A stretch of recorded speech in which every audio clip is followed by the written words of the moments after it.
Yang pertama, permasalahan sosial. Permasalahan sosial pada umumnya adalah suatu yang ketidaksesuaian antara unsur-unsur kebudayaan atau masyarakat yang membahayakan kehidupan kelompok sosial atau menghambat terpenuhnya keinginan-keinginan pokok warga kelompok sosial tersebut, sehingga menyebabkan kepincangan. Sedangkan permasalahan sosial akibat pengelompokan sosial merujuk pada dampak negatif yang muncul ketika masyarakat membagi diri menjadi kelompok-kelompok berdasarkan suku, agama, ras, jenis kelamin, kelas sosial. Beberapa permasalahan sosial yang dapat timbul akibat pengelompokan sosial yaitu diskriminasi. Orang tuli kayak kamu itu nggak bisa kerja di sini. Berani-beraninya ngelamar kerja di sini. Sekarang kamu angkat kaki dari kantor ini. Kesenjangan sosial. Jadi kita di sini kan sendiri. Jadi ya kadang-kadang kita pulang pagi. Nanti kalau pagi masih ada tenaga lagi, kita nyari lagi pagi gitu. Saya tanya ke istri saya. Kekerasan atau intoleransi.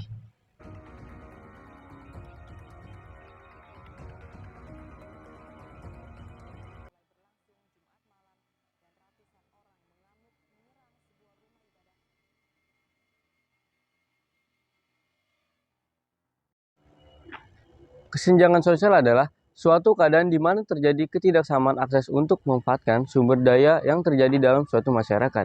Kesenjangan sosial berarti tidak seimbang atau terjadi jarak di tengah masyarakat. Hal ini disebabkan adanya peradaban status sosial, ekonomi, maupun budaya.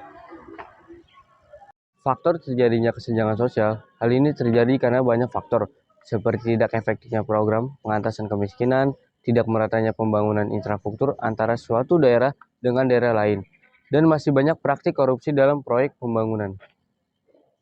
Ini adalah beberapa permasalahan perbedaan gaya hidup antara ekonomi kelas atas dan ekonomi kelas menengah ke bawah. Yang pertama ada akses pendidikan.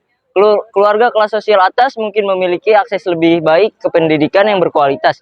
Sementara keluarga kelas menengah ke bawah mungkin menghadapi keterbatasan akses ke sekolah yang baik dan dukungan pendidikan.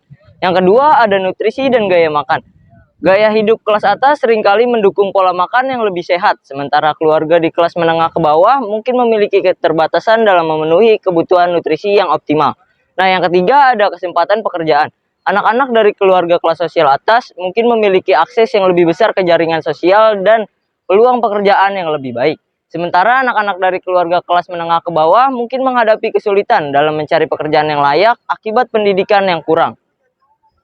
Berikut adalah solusi dari permasalahan akses pendidikan antara ekonomi kelas atas dan ekonomi kelas bawah.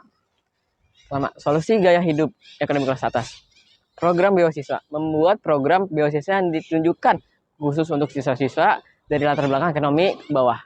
Ini dapat membantu mereka untuk memperoleh pendidikan yang tinggi tanpa beban finansial yang berlebihan. Solusi gaya hidup ekonomi kelas bawah. Program pengembangan keterampilan.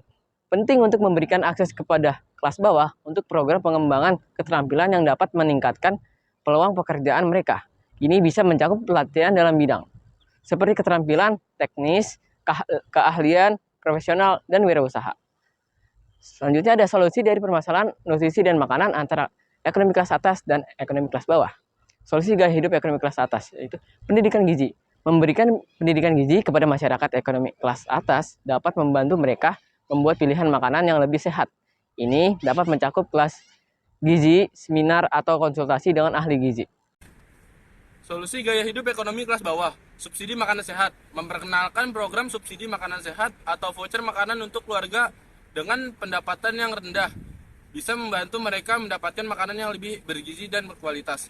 Lalu selanjutnya ada kesempatan pekerjaan, solusi gaya hidup ekonomi kelas atas, pekerjaan di bidang keuangan dan investasi. Orang kelas atas sering memiliki kekayaan yang perlu dikelola dengan baik. Ini menciptakan peluang dalam bidang perbankan, investasi, manajemen kekayaan, dan konsultasi keuangan. Lalu selanjutnya ada solusi gaya hidup ekonomi kelas bawah, mengakses program pemerintah dan bantuan sosial. Memastikan bahwa komunitas tahu tentang dan dapat mengakses program pemerintah dan bantuan sosial yang ada, seperti program pelatihan keterampilan, bantuan pencarian kerja, atau bantuan pengangguran. Upaya rehabilitasi, upaya pemulihan dan perbaikan terhadap perbedaan gaya hidup ekonomi kelas atas dan ekonomi kelas menengah ke bawah, yaitu memberikan pendidikan yang berkualitas, Investasi dalam pendidikan yang berkualitas dapat membantu mengurangi kesenjangan ekonomi dengan memberikan akses yang lebih baik ke peluang pendidikan bagi individu dari kelompok ekonomi kelas bawah. Oke, selanjutnya upaya preventif, pencegahan dan perencanaan untuk mengurangi perbedaan gaya hidup antar kelas atas dan menengah ke bawah dapat menggunakan cara pendidikan yang merata. Pastikan akses pendidikan berkualitas tersedia untuk semua lapisan masyarakat.